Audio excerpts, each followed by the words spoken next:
você abrir sua Bíblia comigo aí lá no Evangelho de Lucas, no primeiro capítulo. Hoje nós vamos iniciar uma série de mensagens. Eu acredito que essa vai ser a nossa última série de mensagens aqui nesse lugar, a próxima já no nosso novo local, amém? As cristocidências do caminho, né? O nosso plano era de entrar um pouquinho antes, mas eu creio que Deus tem um tempo precioso e perfeito.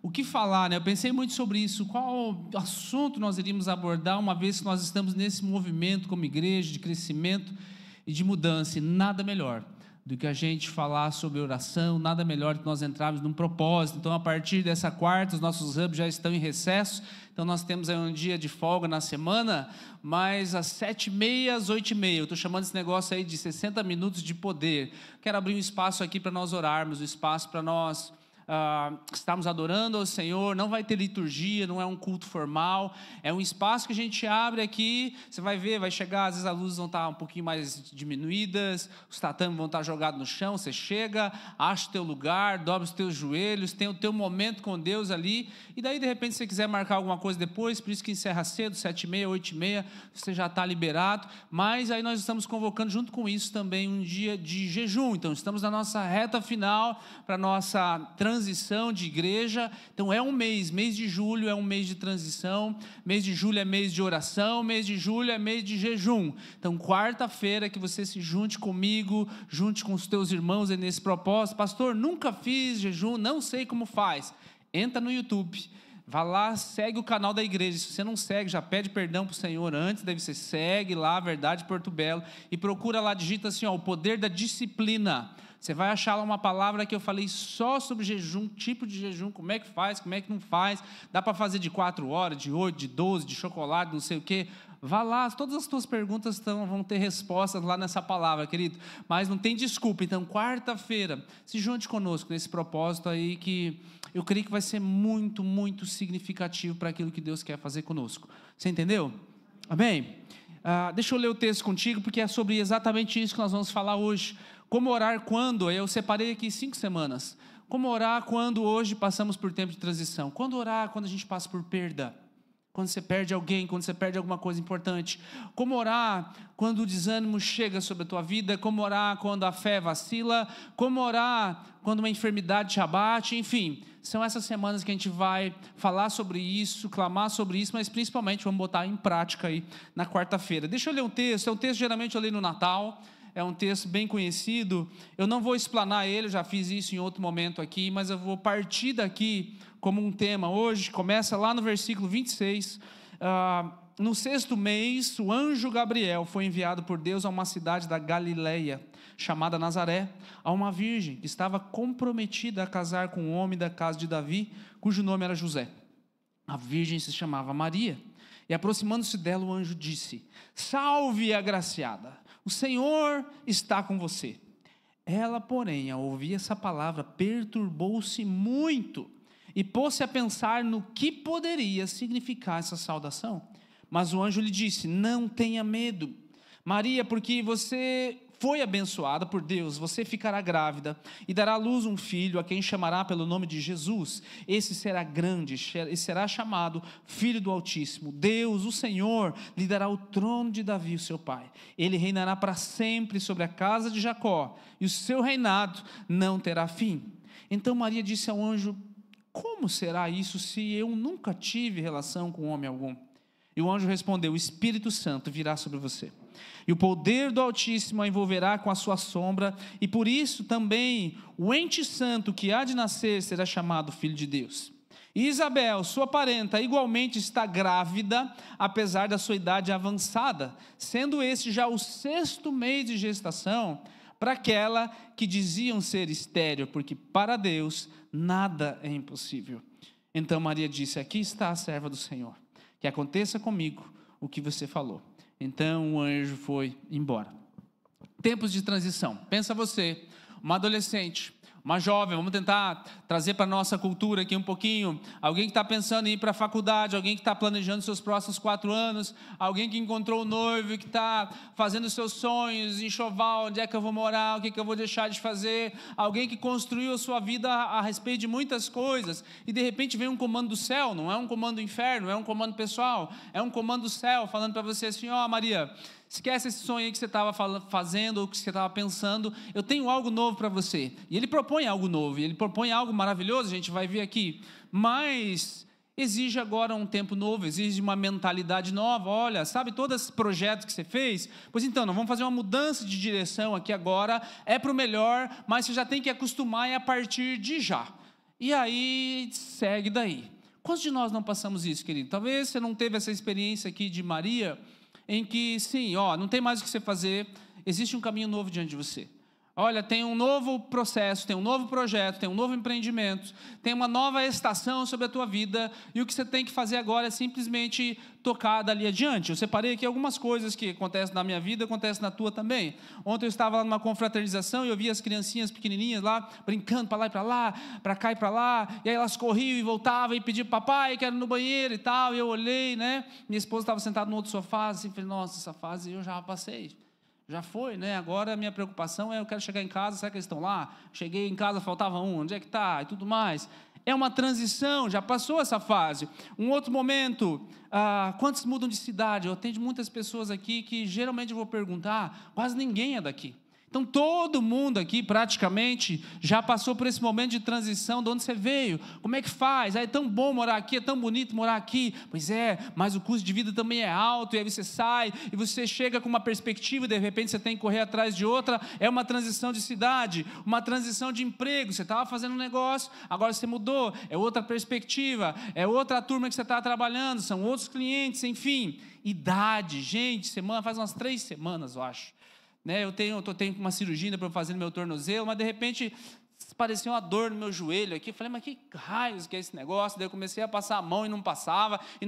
Falei, meu Deus, será que eu machuquei agora? E aí fiquei passando a mão ali um tempinho, dali um pouco passou. E aí tem um cara aqui da igreja que ele é médico, eu fui perguntar para ele, será que é menisco? Será alguma coisa? Ele falou assim, não, pastor, já é a idade mesmo, está chegando. Em certos momentos você vai sentir isso. Transição de idade também acontece. Eu estou no começo da turma dos condores aí, né? Mas em algum momento essas coisas acontecem. O que eu fazia antes eu não consigo fazer mais direito. O que era tão fácil de fazer antes, né? Eu estava vindo hoje de manhã para o culto ali dirigindo, de repente passou uma mulher toda correndo e tal. Eu falei, nossa, eu já tive essa disposição, essas horas da manhã e tá correndo. São momentos de transição. O que você faz? Você simplesmente lamenta, você quer viver uma estação que de repente não é tua? Casamento. Esse ano a minha filha vai casar, gente. E aí agora a transição na minha casa qual é? O que nós vamos fazer com esse quarto? Eu tenho o sonho de fazer o canto do guerreiro, mas a mulher, você sabe como é que é, né? Você que é casado, você só faz o sonho. Ela vai dizer para nós o que vai acontecer naquele quarto lá, mas aí por enquanto eu estou sonhando, enquanto me deixo sonhar. É um momento de transição. Algumas pessoas passam, por exemplo, na transição, quando os filhos saem de casa, a síndrome do ninho vazio, estava aqui, e agora estava cheio de gente, estava cheio de filho, e agora não está mais, e como é que a gente faz? Enfim, e aí por último, igreja. Nós estamos também passando por uma transição de igreja. É maravilhoso aquilo que Deus está fazendo conosco nesse lugar. Você está aí, né, quase em cima do teu outro irmão ali, né, não dá nem tempo de você ficar bravo com ele.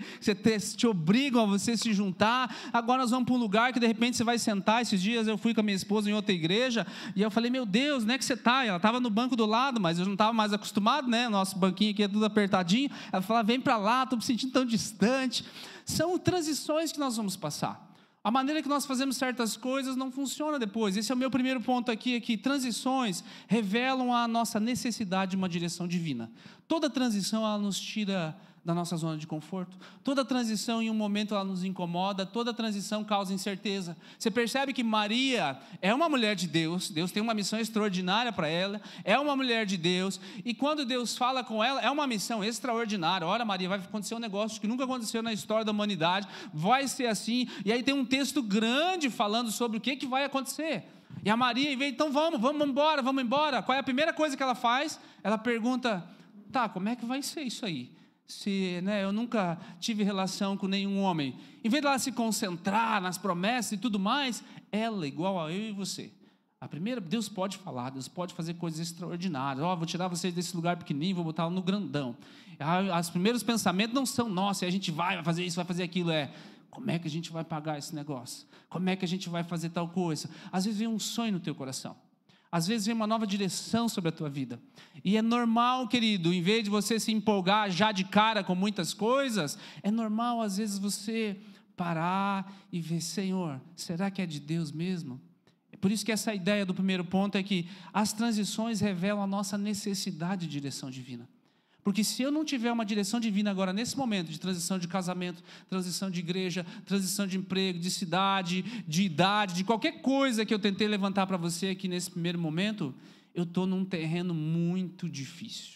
Eu estou num terreno que eu vou me sentir extremamente inseguro e eu posso dar um passo em falso mesmo. Agora, o que nós temos que entender? A transição nos tira de lugar, mas não tira o controle de Deus. A transição tira o controle da nossa mão. Eu fazia isso com o meu orçamento, eu fazia aquilo, agora eu me mudei, agora eu estou em um outro patamar, eu agora tive que reduzir talvez meu padrão de vida. É uma transição, ela tira o controle das minhas mãos. Eu tinha uma rotina que agora eu não tenho. De repente você entrou em um empreendimento novo, maior, e você precisa se empenhar, e você precisa se esticar em muitas coisas, e as incertezas vêm em um determinado momento. Mas o que é que você tem que entender? Eu preciso de uma direção divina. A transição vem para tirar o controle da minha mão, e eu tenho que entender, querido, que esse controle não sai da mão do Senhor em nenhum momento.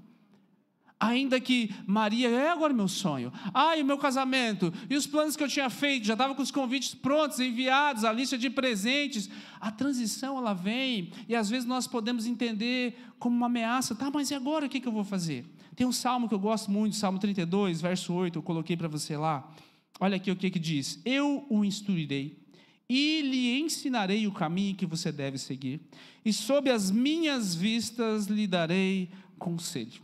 O que Deus está falando aqui? Deus promete instruir, Deus promete mostrar o caminho, e além de fazer tudo isso, Ele ainda fala assim, eu te dou um conselho, eu te mostro. Mas o que eu preciso fazer para isso acontecer? Toda transição é uma oportunidade de ouvir a Deus de uma maneira mais clara. Por quê? Porque o meu coração, ele começa agora a bater em relação às circunstâncias que me cercam, e toda mudança, ela é um convite para eu depender mais de Deus. Por isso que me leva para esse segundo ponto aqui, a transição revela que tipo de fé eu tenho. Porque uma vez acontecido tudo isso, se você tiver certeza de todas as coisas, você não precisa de fé. Se você tiver já o caminho descrito para todas as coisas, você não precisa de fé. Fé é a certeza daquilo que você não vê. Então a transição, ela vai revelar que tipo de fé que você tem. Porque, querido, nossa fé não é revelada quando tudo está claro. Quando tudo está claro, como eu falei, você não precisa de fé. A nossa fé é revelada quando a gente está disposto a dizer como Maria, tá bom, não estou entendendo muitas coisas, mas cumpra-se em mim a tua vontade.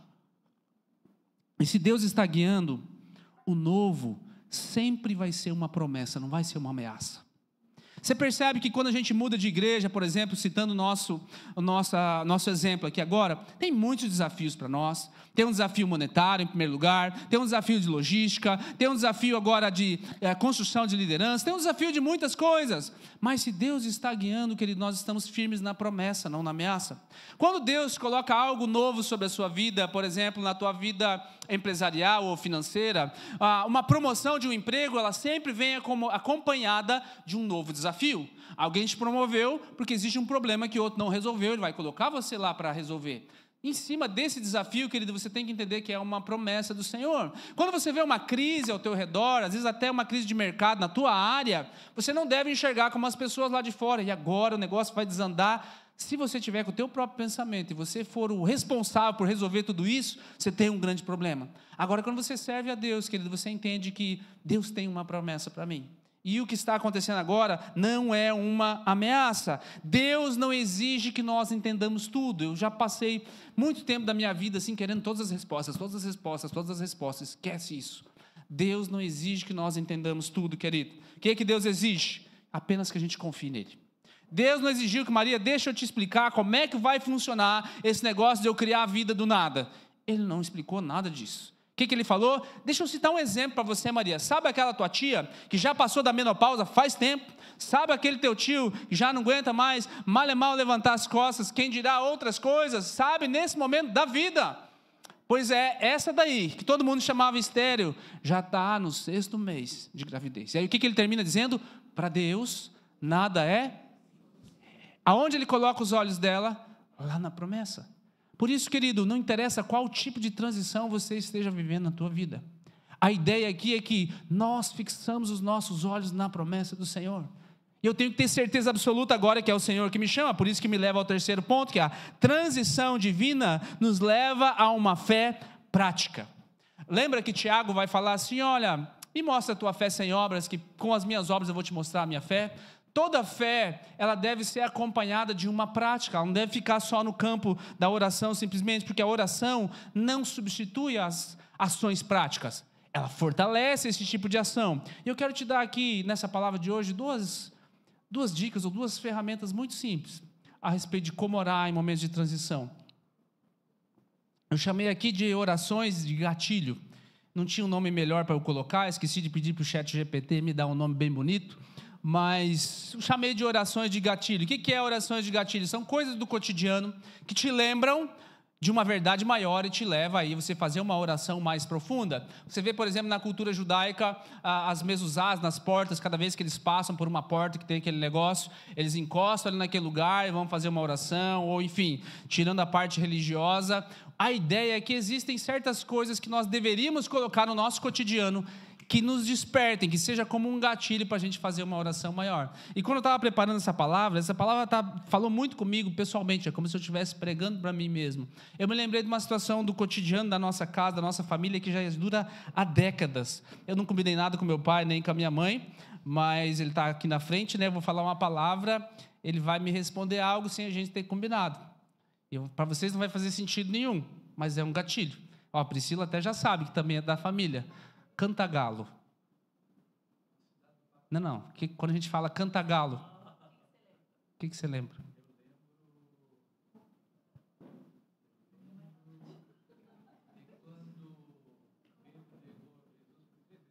Não, mas sem ser bíblico, pai, é coisa da família. Não precisa ser bíblico, não seja pastor, seja o Luiz Carlos. Quando a gente passa por cantagalo.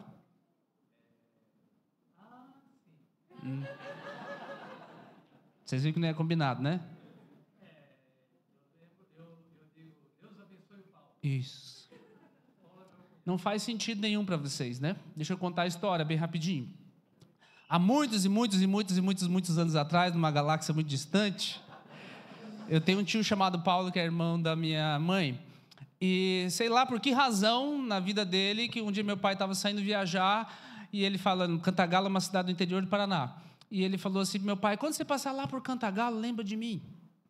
Não faz sentido, mas enfim, eu cresci desde pequeno, gente, não cresci muito, né? Mas desde pequeno, cada vez que a gente passava por Cantagalo, meu pai falava assim, Cantagalo, lembrei do Paulo. Cantagalo, lembrei do Paulo. E toda vez que a gente passava lá, tinha essa história. Depois meu pai se converteu, e agora, né, você já viu que ele já melhorou a frase, Cantagalo, Deus abençoe o Paulo. Qual que é a ideia aqui? Eu passei lá faz 2 ou 3 semanas atrás. O que você acha que eu lembrei? Gente, o que eu quero dizer com isso? É um gatilho para uma verdade profunda. Olha quantas orações esse meu tio já recebeu por causa de um gatilho. Você entende isso? O que nós estamos querendo dizer aqui? Existem certas coisas que nós deveríamos colocar dentro da nossa rotina que sejam gatilhos assim.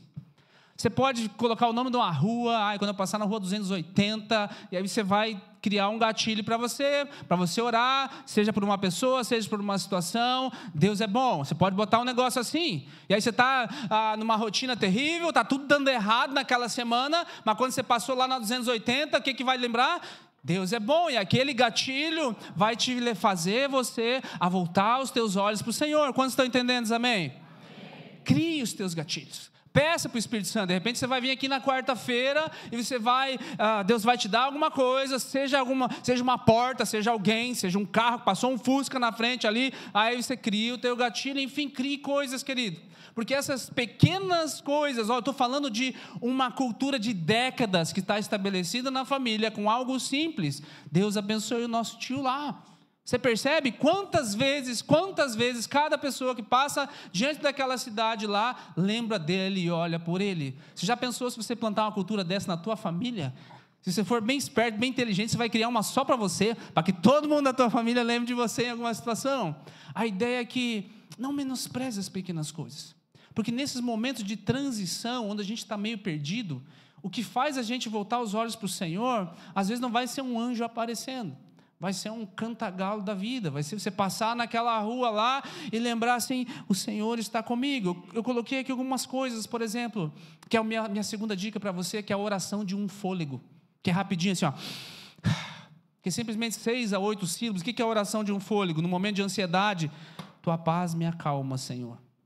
Tua paz me acalma, Senhor. Claro que você vai aprofundar essa oração, mas é a ideia de que aquilo despertou um gatilho. Veio um momento de ansiedade, você começou a acelerar o coração, você começou a ficar meio perdido com os teus pensamentos, começou a acelerar. Ai meu Deus, não chegou até agora, não sei, será que vai dar certo? Não me respondeu ainda, será que eu vou fechar esse negócio? O coração começa a ficar com ansiedade, aí você fala, tua paz me acalma, Senhor. E aí isso é a oração de um fôlego. Agora você começa a falar com o Senhor de uma maneira mais profunda. Você percebe que ele tem tantas coisas, né? Uma oração para um momento de luto. Pai, eu estou sentindo dor, mas eu sei que tu estás aqui. Pai, é uma coisa simples. Senhor, está doendo, mas eu sei que tu estás aqui.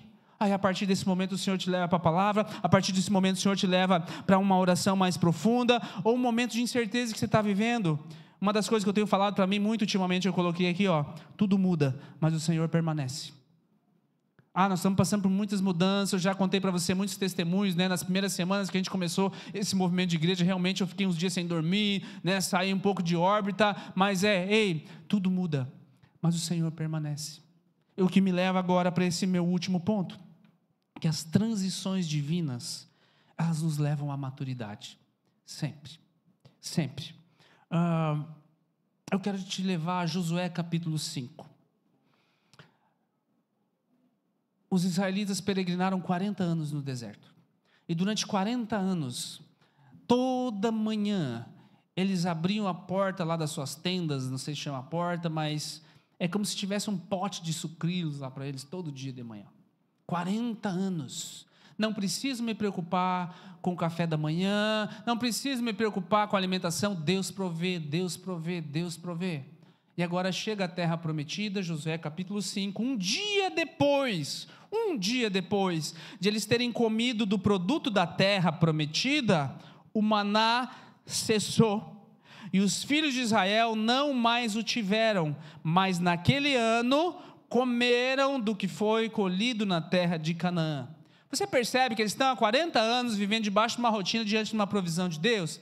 E de repente agora chegamos, finalmente a terra prometida, oba, agora só vai, vou bater uma mistura com esses sucrilhos aqui, vou pegar um negocinho diferente, vou espremer uma fruta, um suquinho, e de repente no outro dia o Senhor fala assim, beleza, chegamos nesse lugar, agora as coisas aqui vão mudar, se vocês quiserem comer, vocês vão ter que trabalhar de outra maneira. Você acha que não houve um período de transição no coração deles? Senhor, como é que a gente vai fazer? E agora? Nós vamos passar fome? O que é que vai acontecer? Toda transição, querida, ela vai te levar a buscar novos recursos.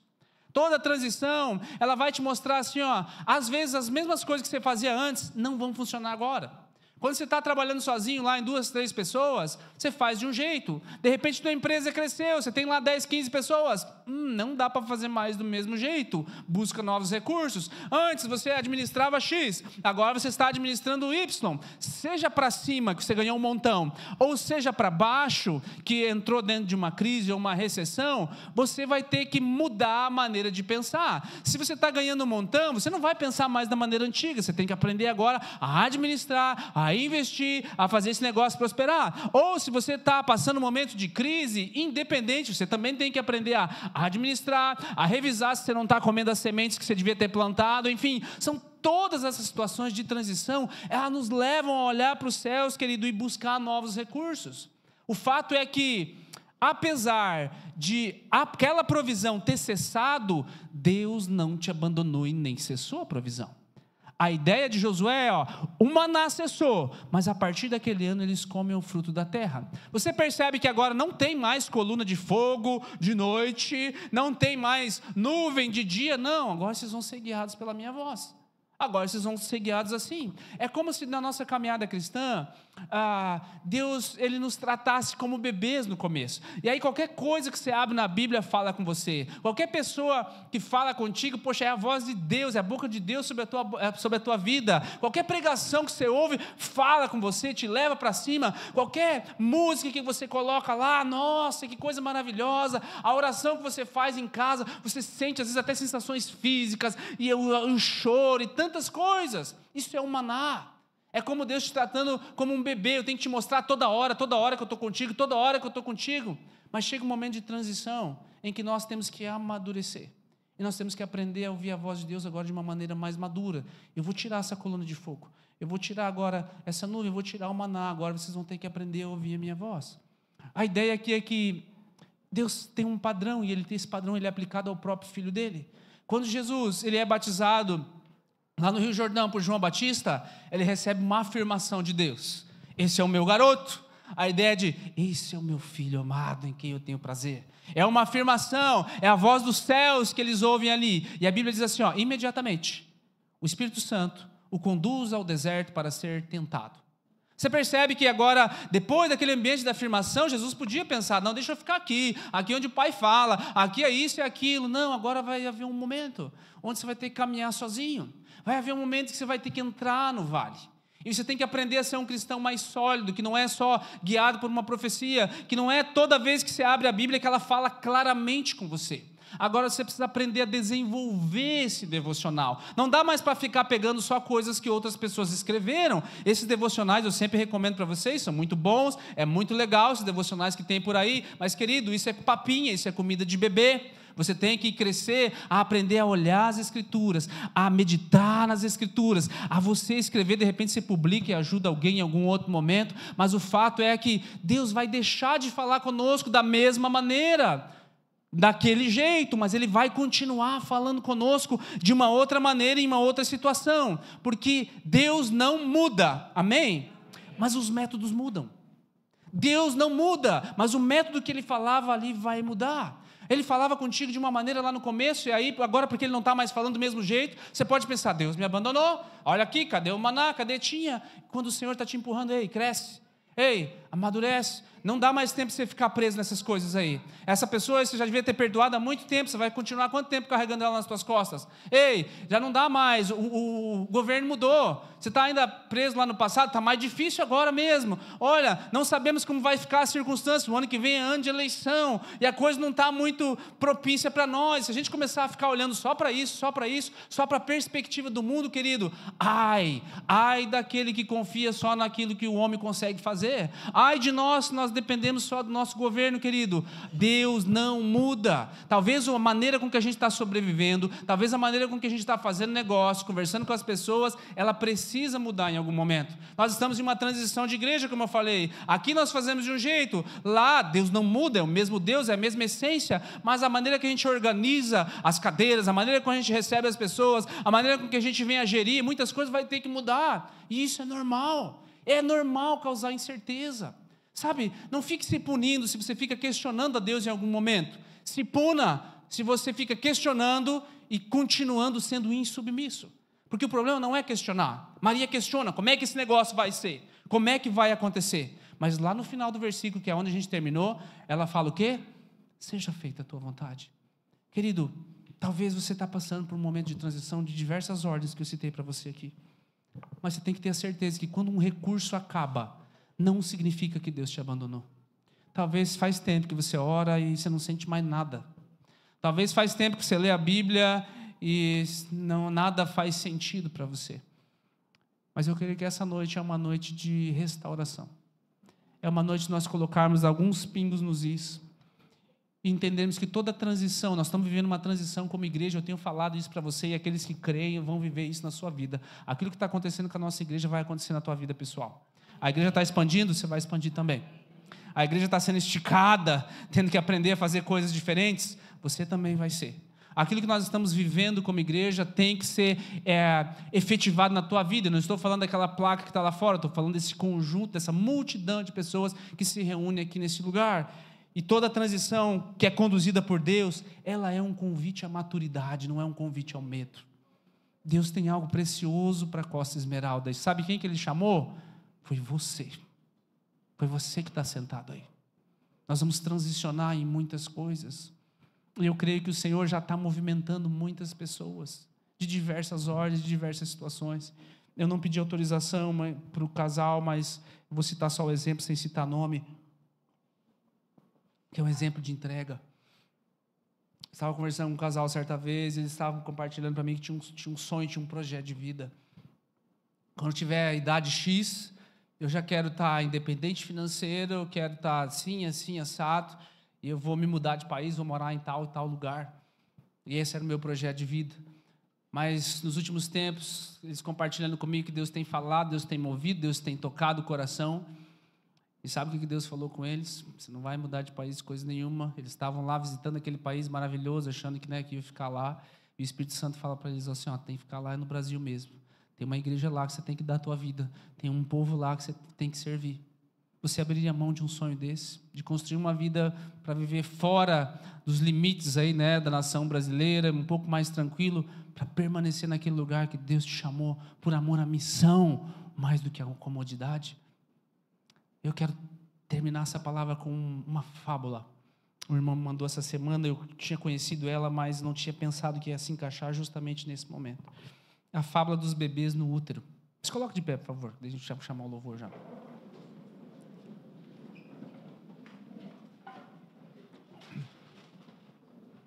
Haviam 2 bebês no mesmo útero, e eles começam uma discussão lá dentro do útero. Um deles pergunta assim, bebê, você acredita que tem vida pós-parto?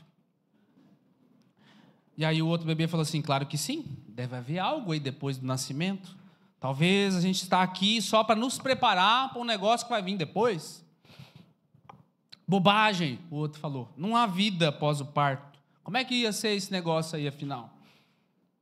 Bem, eu não sei exatamente, disse o outro bebê, mas deve haver mais luz lá nesse lugar do que aqui. Talvez a gente possa andar com as pernas, talvez a gente possa comer com a boca, enfim. E o outro bebê fala assim, isso é um absurdo. Andar é impossível. Comer com a boca, para quê? Isso é ridículo. O cordão umbilical que a gente vive aqui dá tudo que a gente precisa. Não faz sentido isso.